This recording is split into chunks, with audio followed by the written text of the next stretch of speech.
Dear student, आज के lecture में हम बिजनेस स्टैटिक्स के एमसीक्यू मल्टीपल चॉइस क्वेश्चंस से संबंधित आपकी जो प्रॉब्लम्स हैं उनको जो है आपको एक्सप्लेन करेंगे। फर्स्ट एमसीक्यू हम लेकर के चलते हैं। सेंट्रल टेंडेंसी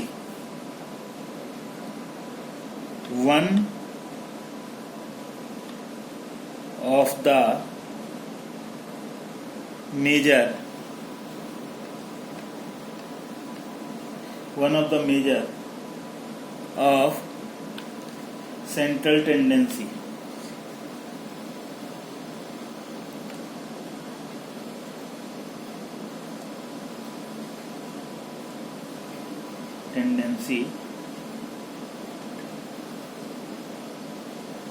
is ए हमारे को गिवन है मोड, बी गिवन है मेजर ऑफ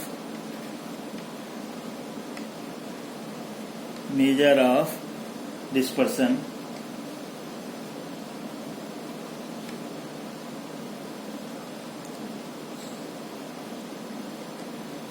सी ऑप्शन इसका दिया हुआ है मेजर ऑफ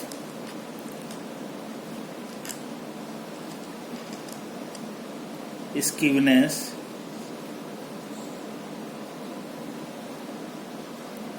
और डी जो ऑप्शन दिया हुआ है वो दिया हुआ है mean deviation.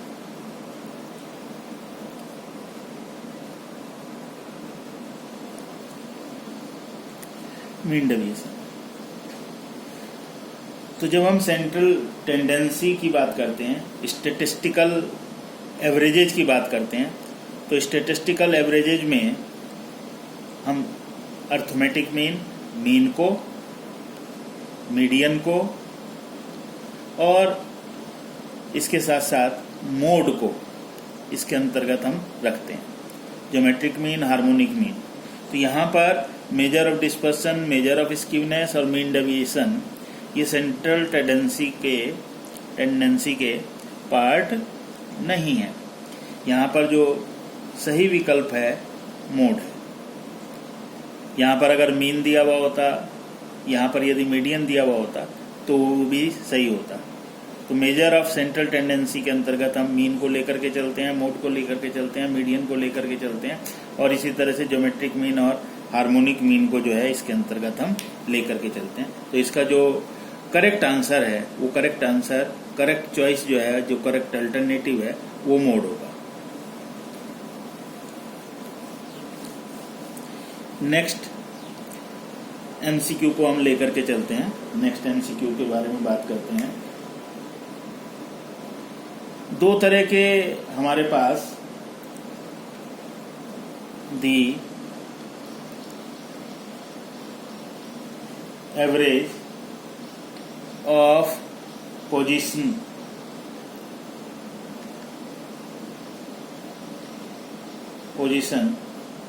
is called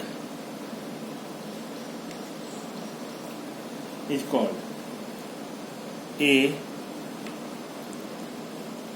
mode, B mean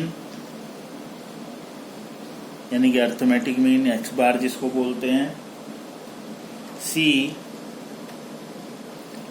harmonic mean, D geometric mean. जब हम पोजीशन एवरेज की बात करते हैं, पोजीशनल एवरेज की बात करते हैं, तो पोजीशनल एवरेज में हमारे दो एवरेजेज जो हैं वो लिए जाते हैं। एक तो पोजीशनल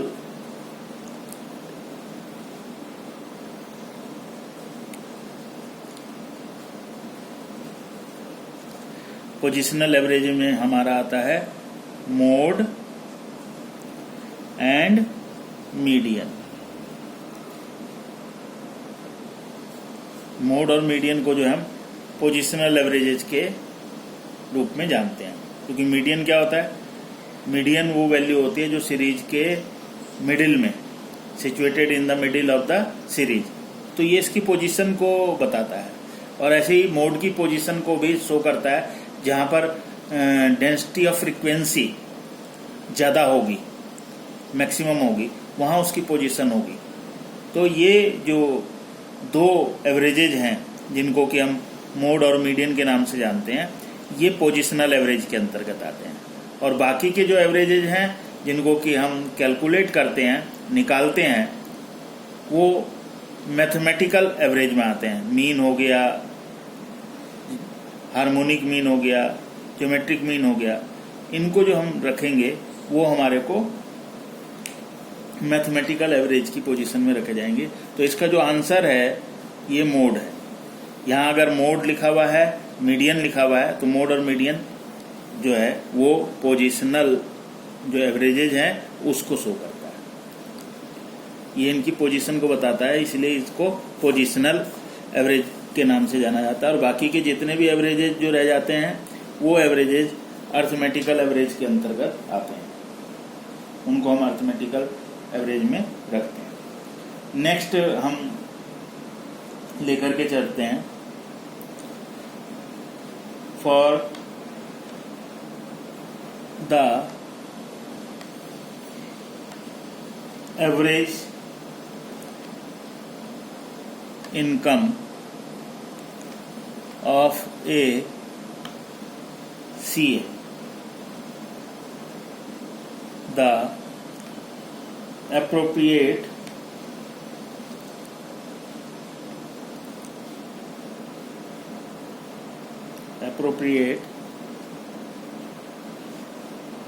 average is, अगर हमारे को किसी CA की एवरेज इनकम जो है वो निकालनी है, अप्रोप्रिएट एवरेज इनकम निकालनी है, तो क्या चीज़ कैलकुलेट की जाएगी?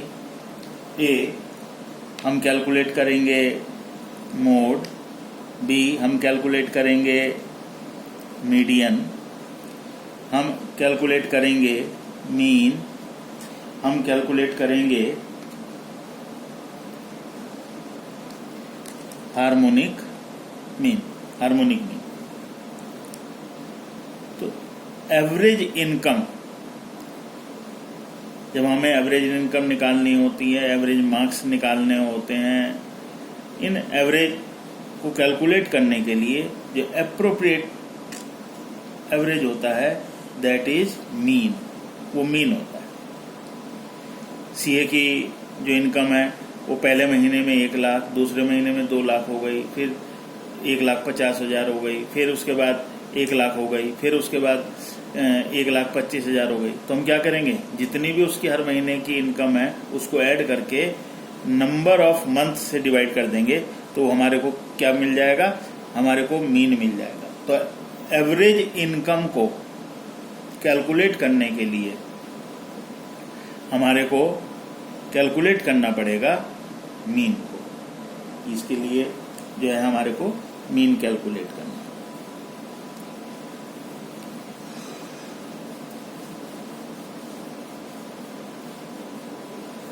तो हम मीन को कैलकुलेट करेंगे। एक्स बार और मीन में B combined,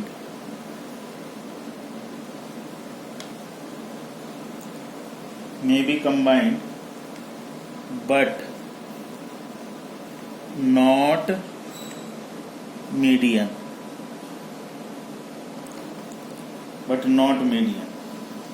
and mode, but not median and mode।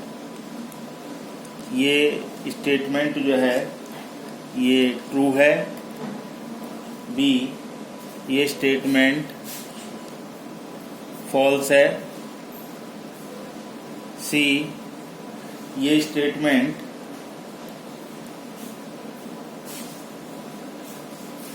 Impossible है, या डी ये जो स्टेटमेंट है पार्टली ट्रू। एक्स बार जो है, जो मीन है जिसको कि हम कैलकुलेट करते हैं,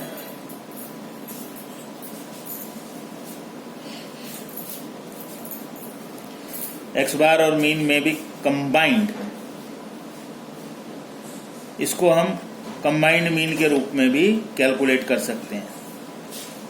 लेकिन मीडियन और मोड को हम कंबाइंड उसमें कैलकुलेट नहीं कर सकते हैं, क्योंकि मीन जो है वो अर्थमेटिक मीन है,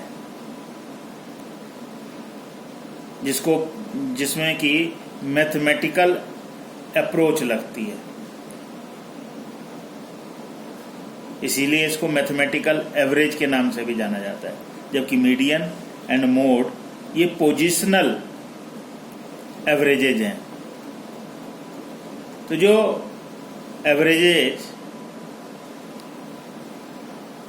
मैथमेटिकल अप्रोच पर डिपेंड करेंगे, उनको तो हम कंबाइंड कैलकुलेट कर सकते हैं, लेकिन जो पोजीशन के बेस पर कैलकुलेट किए जाते हैं उनको जो है कंबाइंड कैलकुलेट नहीं किया जा सकता है। तो एक्स बार और मीन में भी कंबाइंड, बट मीडियन और मोड जो है उनको कंबाइंड रूप में कैलकुलेट नहीं किया जा सकता है, because it's both are the positional.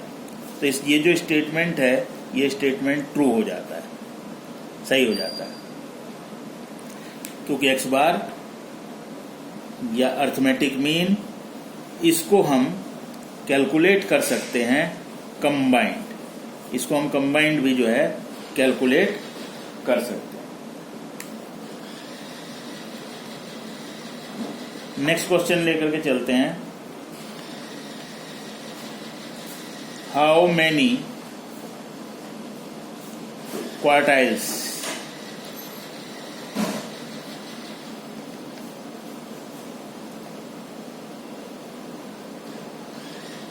can be calculated?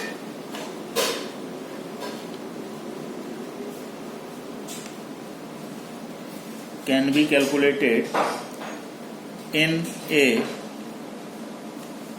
given series.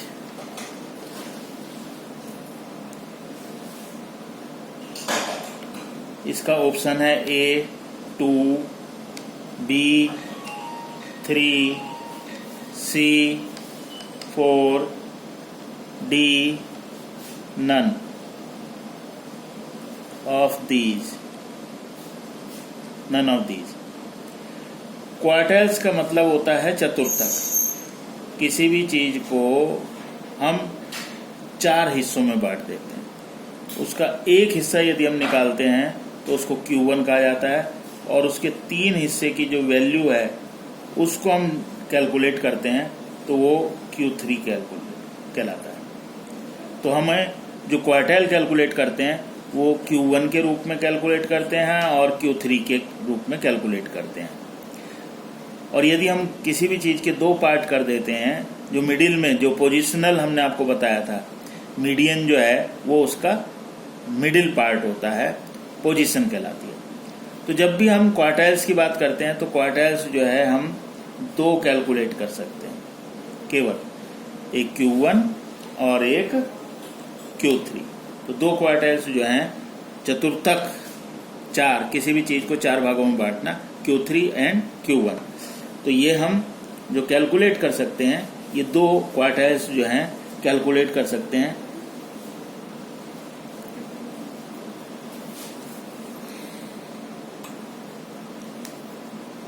Next MCQ को लेकर के चलते हैं, उस पर डिस्कशन करते हैं। The value of quartile 3 will be equal to the value of a 1.5th median, B third decile,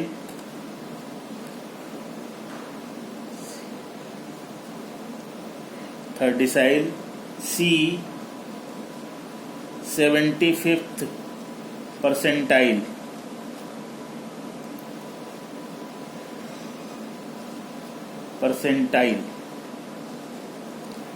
and D none of these. Q3, the value of Q3. Q3 का मतलब हुआ किसी भी चीज के किसी भी सीरीज में ये Q3 हो गया। किसी को क्वार्टाइल का मतलब हुआ चतुर्थक, 1/4। किसी भी चीज को 4 भागों में विभाजित करना क्वार्टाइल कहलाता है। तो इसमें जो एक वैल्यू हम निकालते थे वो Q1 थी, और 3 वैल्यू यदि हम निकालते हैं 1, 2, 3 क्वार्टर की यदि वैल्यू कैलकुलेट करते हैं तो क्वार्टाइल 3 होता है। तो ये Q1 जो है वो 25% को डिनोट करता है, और Q3 जो है वो 75% को डिनोट करता है। तो इसका जो करेक्ट आंसर होगा 75th परसेंटाइल। 75th परसेंटाइल जो है इसका सही आंसर होगा। 1.5th मीडियन नहीं हो सकता। थर्ड डेसाइल 30% हो गया। इसी तरह से 75th परसेंटाइल ये 75% के बराबर होता है, और 75% ही हमारे को कैलकुलेट करना है। परसेंटाइल का मतलब होता है परसेंटेज से, तो 75th परसेंटाइल इक्वल टू 75%। तो इस तरह से 75th परसेंटाइल जो है इसका करेक्ट जो आंसर है वो करेक्ट आंसर होगा।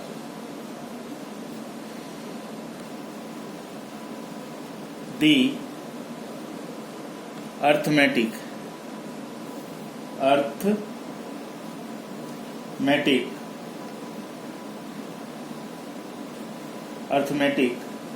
Mean of 91, 17 and 9 is A 39, B 9 into 17 into 91 divided by 3, C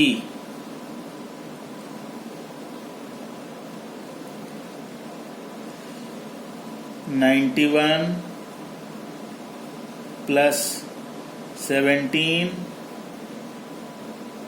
plus 9 divided by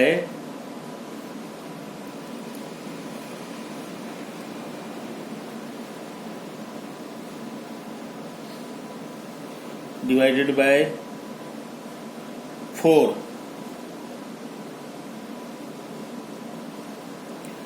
divided by 4, और D हो जाएगा इसका 9 का क्यूब। जो अर्थमेटिक मीन हम कैलकुलेट करते हैं वो अर्थमेटिक मीन को कैलकुलेट करने का सिंपल सा फार्मूला होता है, जितने भी मेजरमेंट्स दिए हुए हैं इसमें दिए हुए हैं 91 प्लस 17 प्लस 9, इनको ऐड कर लीजिए। इनको ऐड कर लिया, ऐड करने पर आ गया 117। This is the total of 3 measurements दिए हैं। 3 से डिवाइड कर देंगे, 3 से डिवाइड करने के बाद आ जाएगा 39। तो हमारा जो अर्थमेटिक मीन है वो 39 होगा। एवरेज जो सिंपल एवरेज कैलकुलेट करते हैं तो जितनी भी मेजरमेंट्स हमारे को दिए हुए होते हैं मेजरमेंट्स को टोटल कर लेते हैं और उनको डिवाइड कर देते हैं नंबर ऑफ मेजरमेंट्स से, जितने भी मेजरमेंट्स हैं उनसे डिवाइड कर देते हैं और इस तरह से हम जो इंडिविजुअल सीरीज होती है उसके बेस पर हम ये अर्थमेटिक मीन कैलकुलेट कर सकते हैं। तो ये कोई भी फार्मूला जो है वो अर्थमेटिक मीन का बाकी का नहीं है। इसका ऑप्शन ए जो 39 आया वो हमारा करेक्ट आंसर है।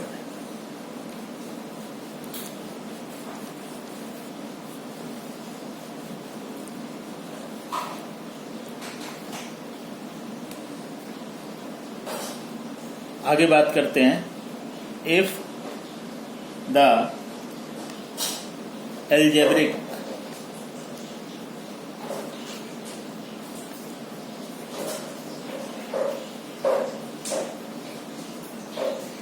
algebraic sum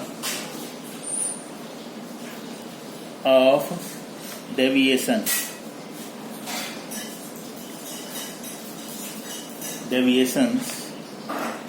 of 10 observations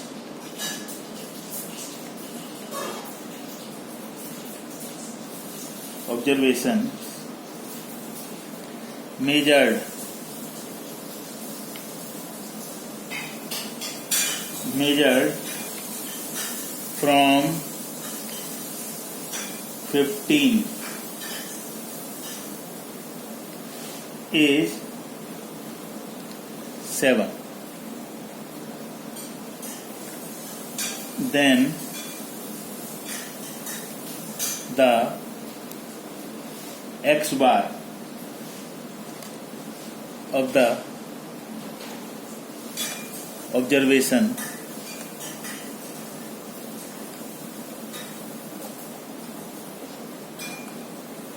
will be A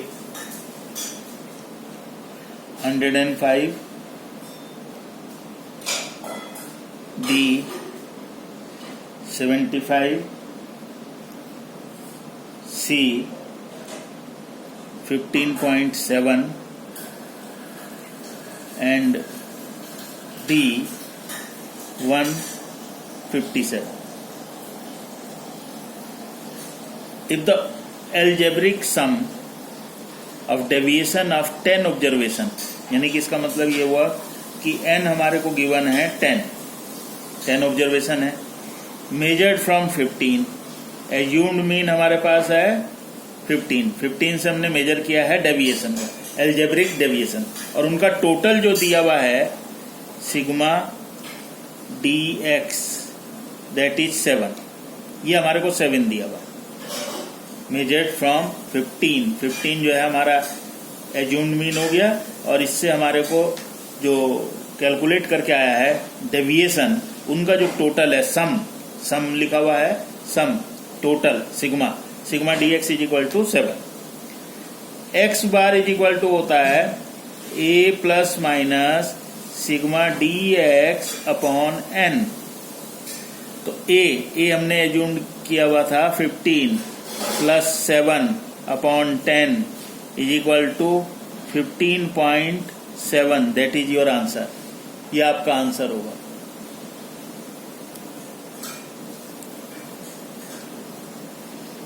ये आपका आंसर होगा।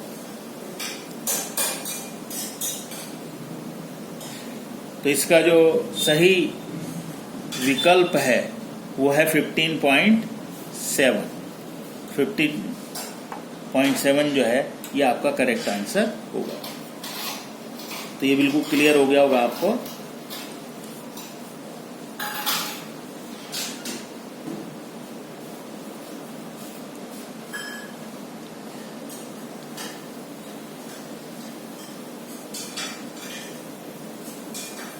which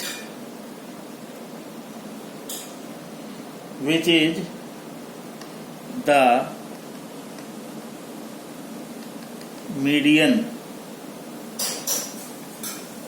of the 65, 55, 57, 54, 37, 45, 39, 65, 55, 57, 54, 37, 45 and 39.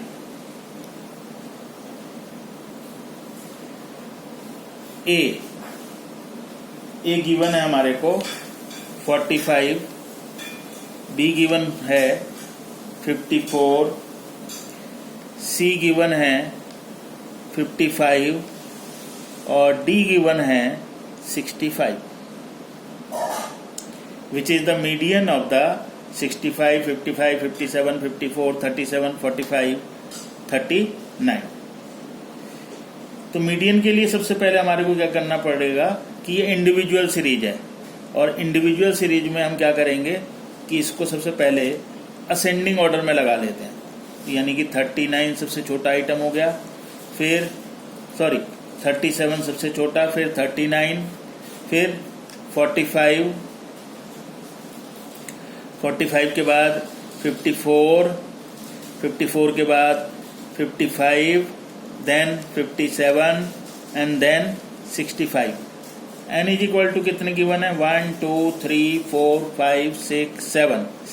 n is equal to 7.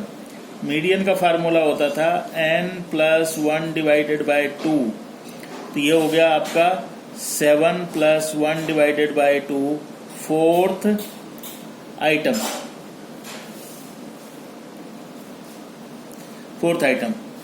तो 1 2 3 4 यानी कि फोर्थ आइटम हो रही है 54।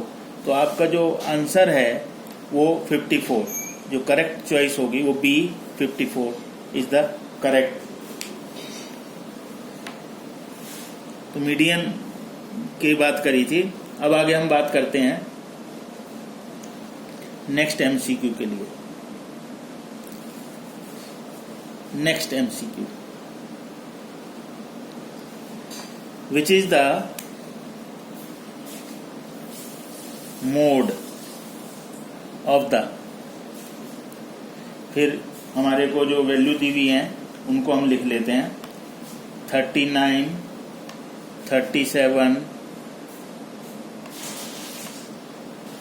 39, 45, 37, 39, 55, 54, 65, 37, 37, 39, 30, 45, 37, 39। ए इसकी जो वैल्यू होगी वो मोड की 39,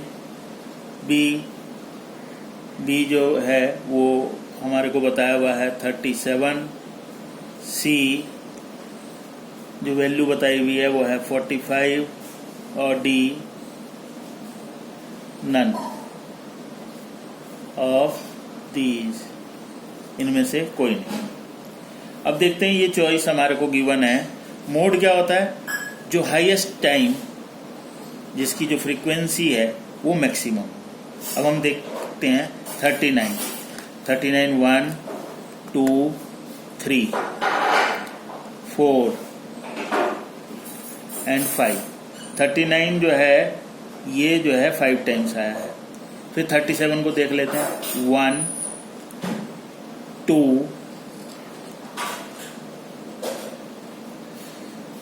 3 4 5।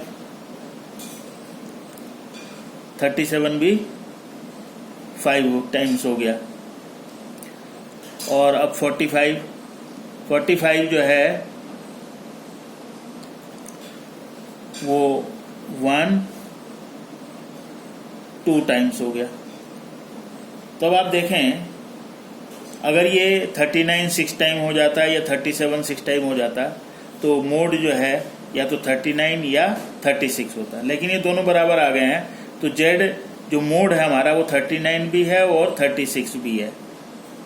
तो खाली ये नहीं है कि 39 ही है या 37 भी है, तो इसको हम कहते हैं इल डिफाइंड। इल डिफाइंड जेड जो है इल डिफाइंड हो गया, क्योंकि दो जो है 39 भी 5 टाइम रिपीट हुआ है, 37 भी 5 टाइम रिपीट हुआ है, तो इल डिफाइंड हो गया।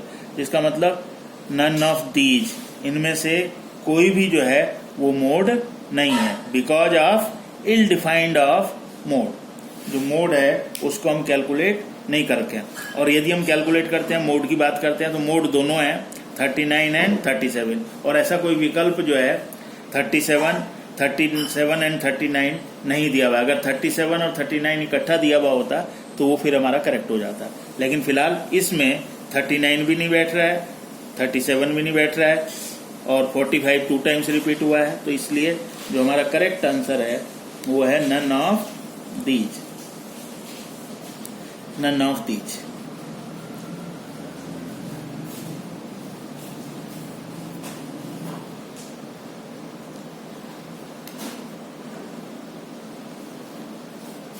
The mean of 15 numbers, 15 numbers is 15 if the two numbers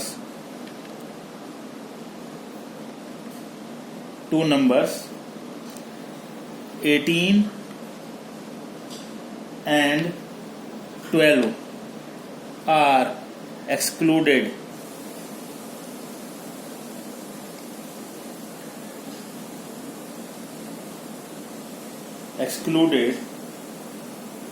then the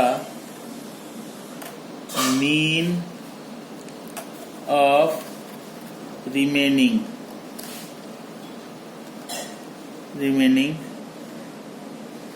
numbers, जो रिमेनिंग नंबर्स हैं उनका मीन फिर क्या होगा।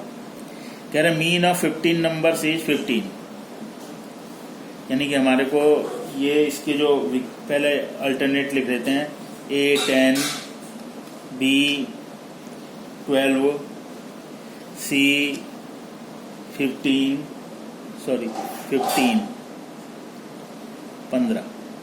and D 25। x bar given है हमारे को 15 और n इज इक्वल टू दे रखे हैं 15, ये गिवन है। तो अगर हम ये कैलकुलेट करें कि सिग्मा x कितना होगा, 15 इंटू 15, दैट इज 225। 15 इंटू 15 225, क्योंकि x बार का जो फार्मूला होता है सिग्मा x अपॉन n होता है, because x bar is equal to sigma x upon n, ये गिवन होता है।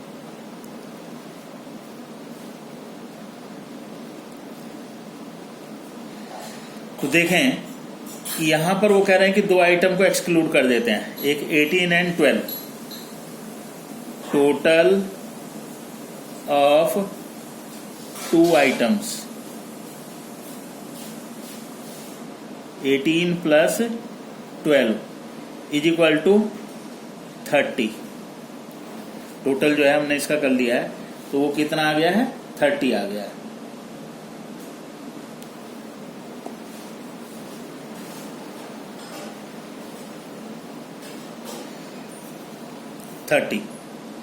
तो रिमेनिंग टोटल कितना रह जाएगा, remaining total 225 minus 30 is equal to 195। Remaining n 15 थे, 2 आइटम कम कर दिए तो 13 रह गए। तो x बार क्या हो जाएगा, x बार हो जाएगा 195 डिवाइडेड बाय 13। 195 को हम 13 से डिवाइड कर दें तो 13 से डिवाइड करेंगे तो 13 1 जा 13 एंड 13 5 जा 65। तो इसका जो अल्टरनेट दिया हुआ है कैलकुलेट हो करके हमारा x बार आया है 15, तो इसका सी अल्टरनेटिव जो है वो करेक्ट है। सी अल्टरनेटिव जो है करेक्ट है। x 15 दिए हुए थे, n 15 थे, सिग्मा x आ गया 15 इंटू 15 225, क्योंकि x बार होता है सिग्मा x अपॉन n, तो इसलिए ये हमारा 225 आ गया। टोटल 2 आइटम एक्सक्लूड करने थे जो थे 18 एंड 12, उनका टोटल हो गया 30, तो रिमेनिंग टोटल हो जाएगा 225 माइनस 30 195, रिमेनिंग n रह जाएंगे 15 माइनस 2 13। तो x बार जो कैलकुलेट करके आएगा revise x bar that is 195 divided by 13 is equal to 15 is the correct answer. तो सी अल्टरनेटिव जो है इस क्वेश्चन में जो MCQ हमारे को दिया हुआ है ये सही है।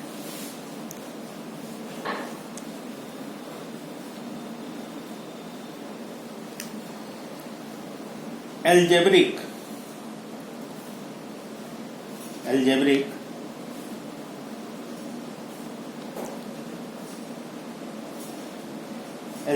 सम यानी कि सिग्मा ऑफ डेविएशन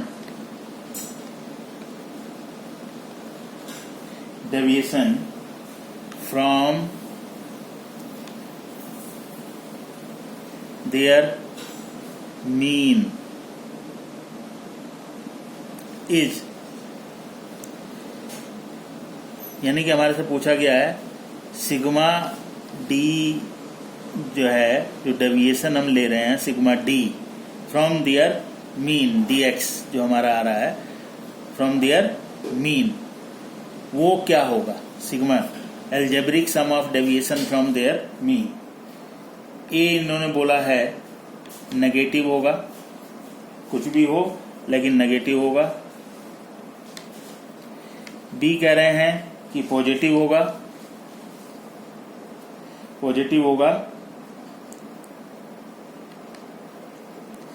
सी बोल रहे हैं कि ये 0 होगा और डी बोल रहे हैं different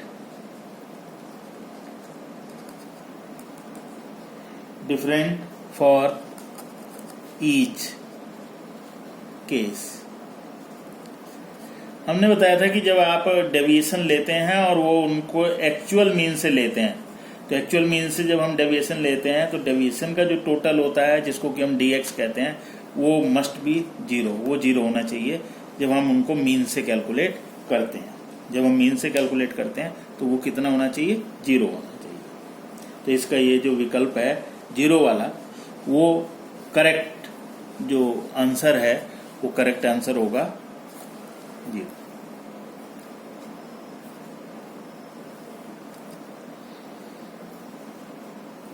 In a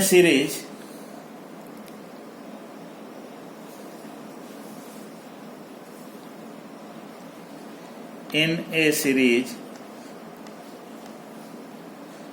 mode and median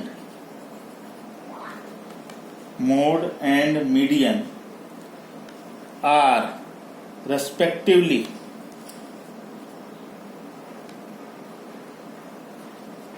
respectively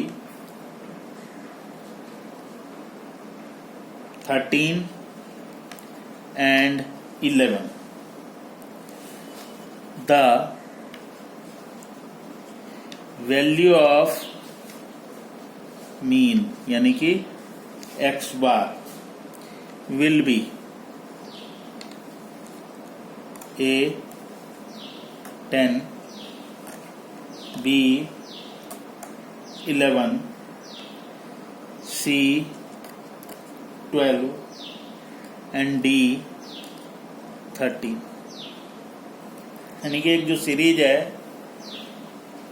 mode and median are respectively 13, mode 13 है एंड मीडियन कितना है 11 है 11। द वैल्यू ऑफ मीन यानी कि एक्स बार जो है वो हमारा कितना होगा, ये हमारे को देखना है कि एक्स बार जो है वो कितना कैलकुलेट करके आएगा। ये इंटर रिलेशनशिप फार्मूला होता है। इंटर रिलेशनशिप फार्मूला होता है 3 median minus 2x bar is equal to Z होता है। ये इंटर रिलेशनशिप होता है। तो जेड हमारे को कितना गिवन है? जेड है 13 is equal to 3 median 3 into 11 minus 2x bar. 13 इसको इस बराबर से दे ले जाएंगे तो minus 33 is equal to minus 2x bar. तो माइनस 20, 13 में से 33 को लेस करेंगे तो minus 20 minus 2x bar. Minus से माइनस कैंसिल हो गया तो x bar is equal to हो जाएगा 20 divided by 2, x bar is equal to 10। तो ये इसका जो करेक्ट विकल्प है वो क्या है? करेक्ट विकल्प जो है हमारा ये 10। जेड, ये इंटर रिलेशनशिप फार्मूला होता है Z is equal to 3m minus 2x bar. तो 13 इज इक्वल टू जेड का वैल्यू 13 दी हुई है। 3 into 11 minus 2x bar. 13 minus 33 is equal to सीधा ले लिया minus 2x bar. Minus 20 is equal to minus 2x bar. Minus से minus cancel हो गया। x bar is equal to 20/2, x bar is equal to 10। तो 10 जो है इसका ये करेक्ट अल्टरनेटिव रहेगा। ये करेक्ट अल्टरनेटिव है, ये आपका सही है।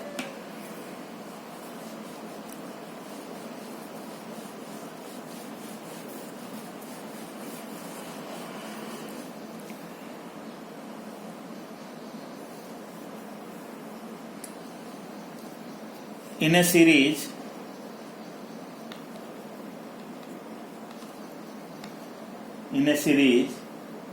mode and means are respectively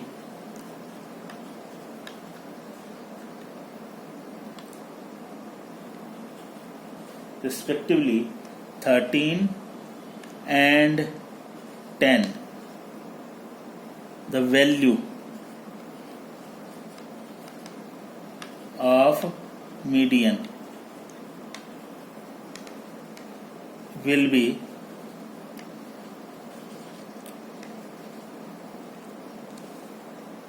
A 10, B 11, C 12, D 13. D 13. अभी हमने आपको बताया था कि इनमें इंटर रिलेशनशिप फार्मूला होता है। तो ये जो इंटर रिलेशनशिप फार्मूला है वो इस तरह से है।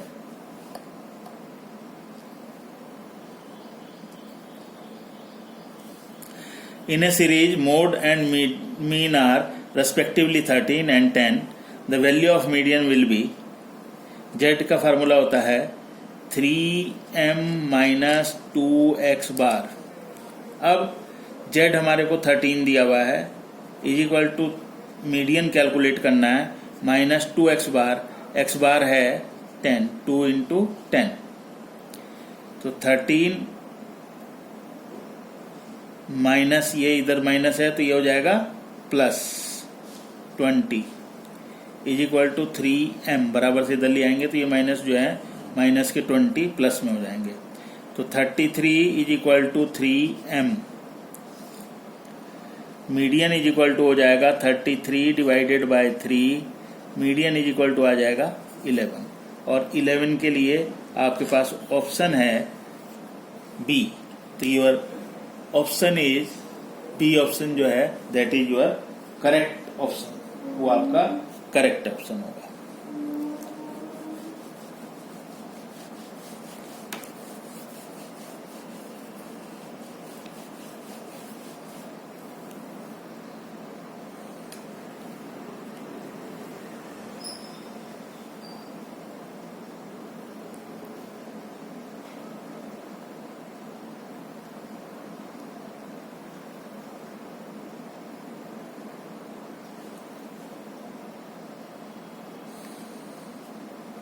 in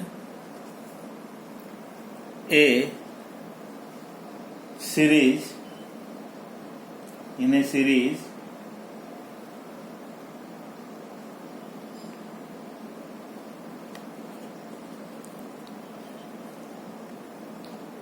of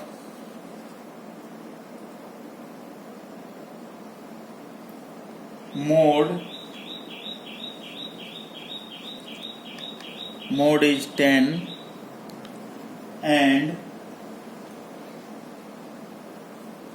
mean is 13 given.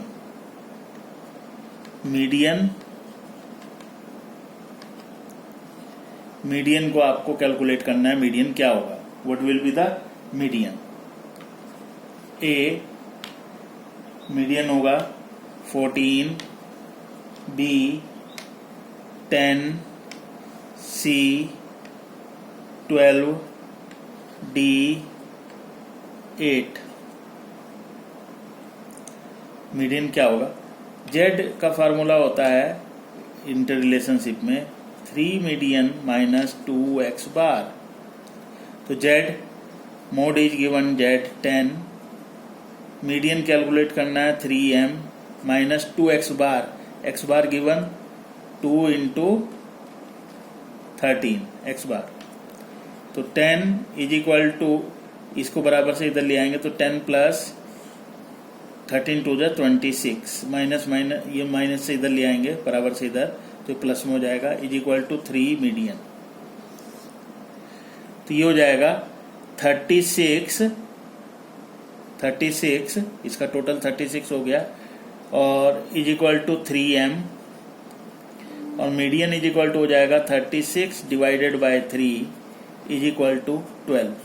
तो इसका जो करेक्ट आंसर है वो करेक्ट आंसर है जो अल्टरनेट हमारे को मिल रहा है वो सी में मिल रहा है. सी में दिया हुआ है 12. तो करेक्ट आंसर जो है इसका वो 12 होगा. तो इस तरह से आज हमने कुछ MCQs के बारे में आपसे डिस्कशन किया कि किस तरह से सेंट्रल टेंडेंसी के MCQ जो है आप सॉल्व कर सकते हैं, निकाल सकते हैं इनके बारे में. तो कुछ और को आप MCQs को बुक में देखिएगा, निकालिएगा और यदि किसी तरह का कोई आपको प्रॉब्लम आती है तो आप मुझसे पूछ सकते हैं. अपना ख्याल रखिएगा. Take care of yourself और अपनी परीक्षाओं की तैयारी कीजिएगा. कल मिलते हैं फिर एक नए लेक्चर में और फिर और MCQs को आपको एक्सप्लेन करेंगे.